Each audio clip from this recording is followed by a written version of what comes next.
Welcome to the deep dive. Okay, let's unpack this. Today we're diving deep into a really powerful narrative called A Father's Unyielding Honor. And it's more than just a story, isn't it? It's a profound look at human dignity. Absolutely. And the lengths a parent will go to protect their children, it really explores courage against corruption, too. Exactly, how courage can stand up even when the oppressor seems all-powerful. So our source, it paints this vivid picture of Akram. He's a poor farmer in Daryabad village. Right, and he's raising his two daughters alone, Aisha, who's 18, and Fatima, 16. They're described as beautiful, well-behaved. Yes, and despite being poor, he's really determined to give them a good education.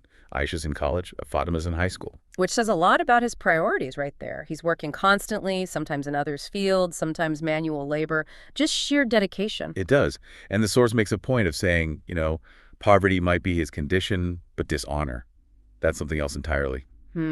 That's a powerful distinction, his integrity versus what's coming. And here's where it gets, well, really intense. This police inspector, Rafiq Ali, arrives from a nearby city. The Daroga, and he's got a reputation, right? Notorious for being corrupt, cruel. Absolutely. And he immediately sets his sights on Akram's daughters, particularly Aisha. Uh-oh. He doesn't just approach Akram subtly. No, he summons him to the police station. Wow. Okay. And demands Aisha's hand in marriage. Just like that. Demands, not asks. Demands. And the threat is right there. Refuse and face false legal cases, imprisonment. He basically says, send her to me or else. So it's immediate coercion, using his power, his position to threaten Akram's entire life, his family's honor. Right.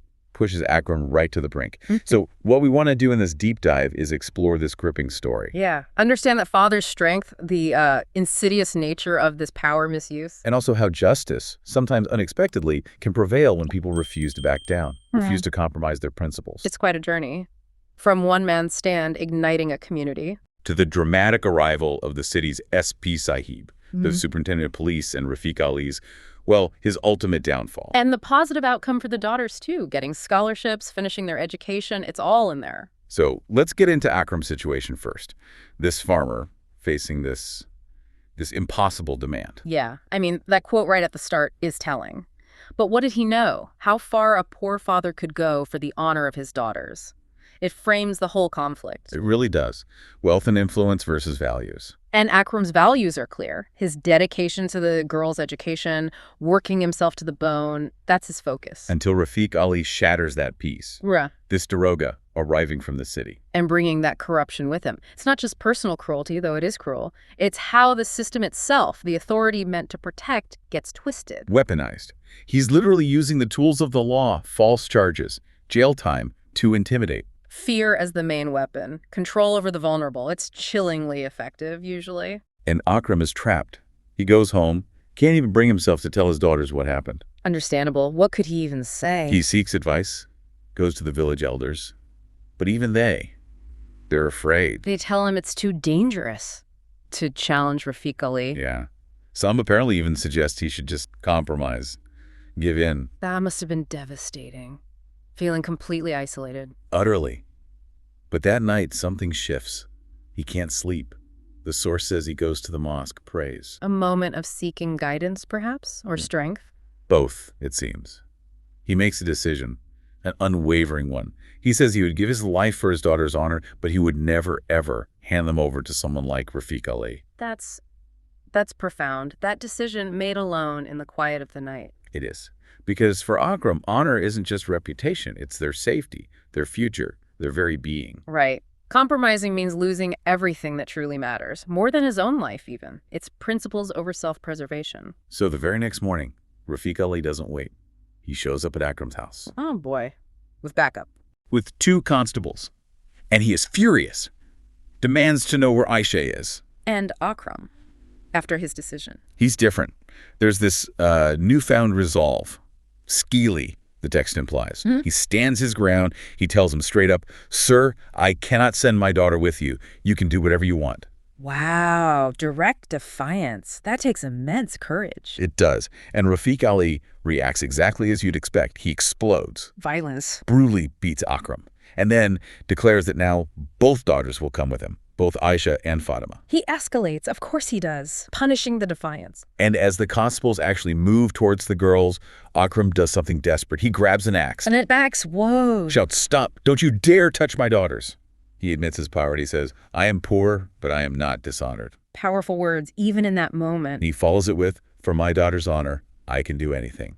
It's his line in the sand. And this is all happening out in the open. People are seeing this. Exactly. The commotion draws the villagers. They start gathering. They see the beating. They see the daroga, the constables, the terrified girls, Akram with the axe. The whole awful scene unfolds publicly. And then someone steps up. Hmm? The village imam, Sahib is a term of respect. Religious leader? Okay. He questions Rafiq Ali. Asks him what he thinks he's doing. Challenging his authority in a way. But Rafiq Ali is just blinded by arrogance. Dismisses him completely. "I am the law here. What I say goes." Classic tyrant stuff. But the crowd, the dynamic must be shifting now, with witnesses. It is. The villagers are getting agitated. Some young men, seeing this injustice, decide they need to stand with Akram. Fear is starting to turn into anger. That's the crucial shift, isn't it? When fear gives way to collective conscience. Yes. And then another key figure arrives. Haji Sahib. Haji Sahib, described as the most respected elder in the whole area. That's right. And his influence reaches even the city. He directly confronts Rafiq Ali. What does he say? Tells him to fear Allah. Warns him that what he's doing is fundamentally wrong. This rattles Rafiq Ali, just for a moment. You see a flicker of doubt, perhaps. Because Haji Sahib carries real weight. Moral weight, community weight. But only for a moment. Yeah. Rafiq Ali's arrogance floods back. He snaps, shouts he'll arrest everyone there. Totalitarian impulse. He's losing control and doubling down. But right then, perfect timing. A car pulls up. Don't tell me. It's the city's SP Sahib, the superintendent of police himself. Wow. Someone must have made a call, gotten word out fast. Clearly. Someone bypassed Rafiq Ali and went higher up. Yeah. And the SP takes it all in instantly. The scene tells the story. The enraged daroga, the beaten farmer, the terrified daughters, the angry villagers. Exactly. And he apparently just unleashes on Rafiq Ali, a furious reprimand. Questions his basic decency, asks if he has any shame. So immediate accountability from a higher authority, that's critical. It is. It shows that even within flawed systems, accountability can happen. Power isn't always absolute, even when it seems like it. And Rafiq Ali, his arrogance must just evaporate. Instantly. The SP Sahib suspends him on the spot. Right. Suspended in front of everyone. Yes. And then he personally assures Akram that his daughters are safe, that nothing will happen to them. Imagine the relief. The villagers just erupt in cheers. Yeah. Massive relief, celebration.